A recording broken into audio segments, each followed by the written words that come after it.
So yeah, Andrew Mactaggart. Today we're standing on the Mackenzie River floodplain, which is part of our aggregation in the Fitzroy Basin in central Queensland. The Mackenzie River flows into the Fitzroy, which flows into the southern Great Barrier Reef. So what we do here on this land directly affects outcomes on the reef.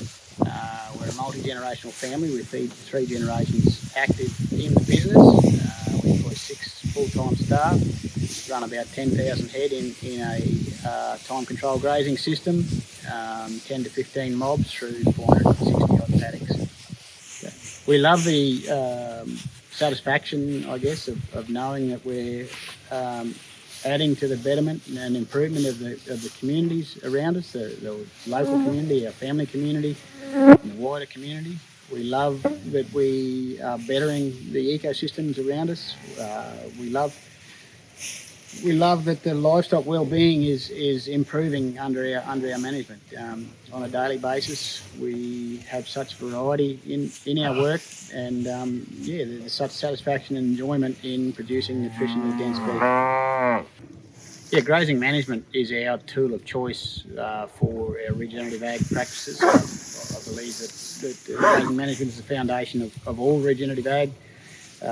We absolutely need livestock in any system to contribute to the biodiversity. Getting the fundamentals of grazing management right, matching stocking rate to carrying capacity, matching rest of the plant to the growth rate of that plant, allowing it time to recover and recuperate and regenerate its root systems. Increasing density and shortening the length of graze period are all tools that we use to increase the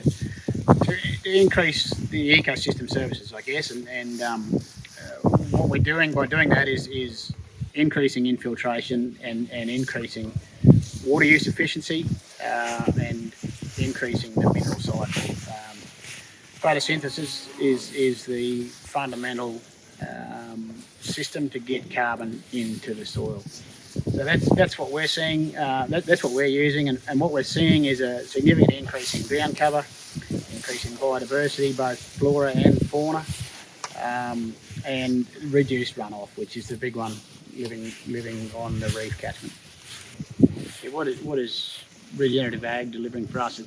Regeneration. It's all about growth and improvement, and for us, that's the outcomes we're getting in so many areas. We've seen sugar gliders here in the last few years that haven't been seen for decades. We've seen bluegrass and native legumes returning in our grazing systems. With the increased biodiversity, we're creating a more nutritionally dense product. So down the line in the wider community, the people that are consuming our beef are getting a healthier diet as a result of what we do here. At a local level, at family, it's growth again. We're talking about a future for the next generation, or a strong and positive future for the next generation. There hasn't been that in agriculture for the last 30 years since I left school was about the last time agriculture was on the horizon as a career of choice for the next generation. In my mind, in my career, one of the hardest things we've had to deal with is competing with extraction industries. Mining in central Queensland is widespread industry and a very profitable industry, and we cannot compete on an economic level with the mining and extraction industries. Until